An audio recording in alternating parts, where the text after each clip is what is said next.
ICF Kids, I'm glad you're joining us this week, and I hope you have had a really great week. We have been talking about what God is like. What are His characteristics? 2 weeks ago, we talked about how God is almighty with the story of Gideon and how God can do anything. Last week, Miss Ligaya showed us that God is the Alpha and the Omega, the first and the last. He always has been and always will be. Today we're going to see that God is awesome. God does so many things that just make us say, wow. Can you think of some things that you've seen that make you say, wow, God is awesome? I think about rainbows, sunsets, the ocean, the mountains. I think about the stars and the moon and the planets. I think about newborn babies and how God made our bodies to heal from cuts and colds. Wow, God is awesome. Can you think of some things in the Bible that happened that make you say, wow, God is awesome? How about when He made the sun stand still so the Israelites could win a battle? Or when Elijah went into heaven in a fiery chariot? Or how Jesus raised people from the dead, and then He raised from the dead, and He went into heaven in a cloud. Wow, God is awesome. The Bible is full of these stories, and we're going to look at one of those today. God had promised Abraham that he and his family would one day live in the promised land. Abraham had Isaac, Isaac had Jacob and Esau, and Jacob had 12 sons. 10 of these sons were very, very jealous of Joseph. They were so jealous that they sold him as a slave, and he ended up in Egypt. Years later, Joseph forgave his brothers and invited them and their families to come and live in Egypt so that they would have food during a terrible famine. Many, many years later, the nation of Israel had grown so big and so large in number that the Pharaoh was nervous that they would take over. So he made them slaves. He enslaved them and made them work very, very hard in Egypt. The Israelites cried out to God. They said, God, please save us from the Egyptians and from Pharaoh's hand. So God called on Moses and said, Moses, I want you to rescue the Israelites from Pharaoh and the Egyptians. Moses and his brother Aaron go to Pharaoh with God's message. Let my people go so that they can worship me in the wilderness. But Pharaoh refused. This is where God starts to show Pharaoh that He is Lord. Both the Israelites and the Egyptians are about to say, wow.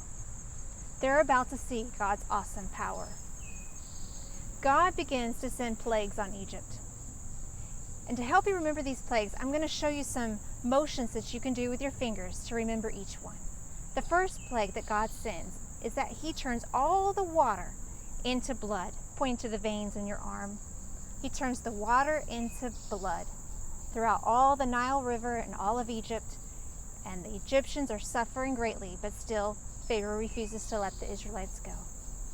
The second plague that God sends is frogs. So turn your 2 fingers down and go ribbit, ribbit.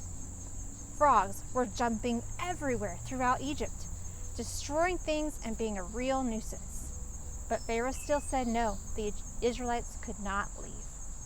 So God sends a third plague, and that was lice or gnats. So scratch your head with your 3 fingers because lice really itches. That must have been miserable, but still Pharaoh said no. So God sends a 4th plague, but for 4 we're going to use 2 and 2. The 4th plague was flies, and they were flying everywhere. Flies, flies, flies. Imagine being outside to eat and they're everywhere, and they were just all throughout Egypt, driving the people crazy and destroying things. Still Pharaoh said no, the Israelites could not leave. So God sends a 5th plague, and we're going to make our hand into an animal with 4 legs and a head. The 5th plague was the death of the livestock, where they just went and they died. All the livestock died. That was the 5th plague. The Egyptians had lost a lot. Still, Pharaoh said no, the Israelites could not leave. So God sends a 6th plague. We're going to use your pointer finger on one hand to scratch the boils on the other hand. God sent terrible boils on the skin of the Egyptians. They suffered tremendously. Still, Pharaoh said no, the Israelites could not leave to worship God. Even after God had turned the water into blood, he had sent frogs, he had sent lice and flies. Their livestock had died and it had terrible boils. Pharaoh still said no. So then God sent a 7th plague. And the 7th plague was hail. So we're going to turn our 5 hand into another animal, and he sent hail, balls of ice that hurt all the living animals and the crops. It was terrible, and the Egyptians lost more. Still, Pharaoh said no. The Israelites could not leave. God then sends an 8th plague. We're going to have 4 and 4 for the 8th plague. That was locusts. There were locusts swarming everywhere, eating up what was left of the crops, and all around Egypt there were locusts. Again, the Egyptians suffered and Pharaoh suffered, but he still said no. The Israelites could not leave to worship God. God sends a 9th plague. This time, darkness fills the land of Egypt and they could see nothing. So we're going to cover our faces with our 5 hand and grasp in the darkness with our 4 hand, because the Egyptians could not see. It was completely dark. God had turned all the water into blood. He had sent frogs. He had sent lice. He had sent flies. The animals had died. The people had suffered terrible boils. He had sent hail. Locusts had swarmed the land, and there had been complete darkness. Pharaoh still said no. The Israelites could not leave Egypt to worship God. All these things were things that only God could do and showed his power. But Pharaoh still said no. So God said, I will send a 10th plague. And that 10th plague was the death of the firstborn sons in each family. For the 10th plague, we're just going to go, how it must have been when people woke up that morning and found out that their firstborn son had died. They just said, they knew the awesome power of God. Finally, Pharaoh lets the Israelites go, and God is not done showing his power. He divides the Red Sea so that the Israelites can walk on dry land, and then he lets the Red Sea crash on top of the Egyptian army and destroy them. When the Israelites get to the other side safely, they sing this song. Who among the gods is like you, O Lord? Who is like you? Majestic in holiness, awesome in glory, working wonders. We can sing that too. Who is like you, Lord? Majestic in holiness, awesome in glory, and working wonders. They were in awe of what God had done. They said, wow, God is awesome. God had done things that only he could do.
plagues were specifically chosen by God to show the people that He is God alone.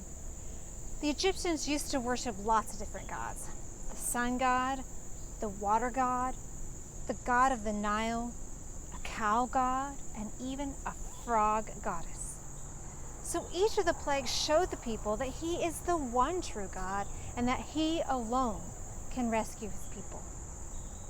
Even today, people are still trying to be saved by things that are not God.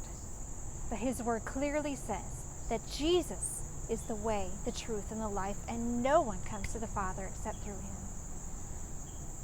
Just like the false gods could not save the Egyptians, there's no other way for us to find salvation either. Salvation is through faith in Christ, in Jesus Christ alone. The fact that He left heaven and became a man, and He took our place on the cross, and He took on our sin so that we could be forgiven and spend eternity with Him in heaven. That makes us say, wow, God is a truly awesome God. To help us remember the 10 plagues, especially plague number 2, the frogs, we're going to make these cute little frogs. You just need some paper. If you have green construction paper and maybe red for the tongue, that's perfect. We had a little bit of green paper and pink paper, or you could just use white paper and color it. We started out by getting our green paper and tracing a circle on it for the frog's body. We then cut that out, and I drew these cute little, I folded it in half and draw the cute little eyes on it. And inside I wrote, God is awesome, to remind us that God is awesome. We've talked about Him being almighty and the Alpha and the Omega, and today God is awesome. Next, we need to make His little legs. So I took some more green paper and I used a ruler to make strips all about the same size, and then I made them half size because they were kind of long. Just several strips. We really only need 4 of these. So I cut out my strips, and we're going to have to take each strip and fold it. You're going to want to fold it one way, about an inch fold, maybe a little less, and then fold it the opposite way, and then the opposite way, and keep folding it until you have like an accordion fold. At the tip of each foot, you're going to make 3 little bumps for our frog's cute little feet, his toes on the end of his feet. You're going to make 4 of those legs, and you'll have to grab a glue stick and glue those onto your frog.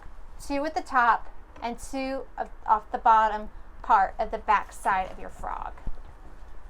So after you've gotten each of your 4 frog legs cut out, you're going to glue them on to the back of your frog head so that he has cute little feet. Now that you've done all 4 of your feet, you'll want to take maybe a strip of red construction paper or pink or just white, and you can color it. And we're going to make the fun frog tongue that sticks out. Here you're going to want to grab a pencil and wrap the strip that's going to be your tongue tight around that pencil. Just keep wrapping it and wrapping it and wrapping it real tight around the pencil. Yay. And after you've done that, you'll slide it off, and now you have a curly tongue. A curly tongue for your frog. And then you'll just want to take the frog head and you're going to glue that curly tongue to your frog using your glue stick so that he now has a fun little frog curled tongue. And it will help you remember that God is awesome. He sent those plagues that only God could do. He is awesome. And we can say, wow, God is awesome. Thanks for joining us. See you next time.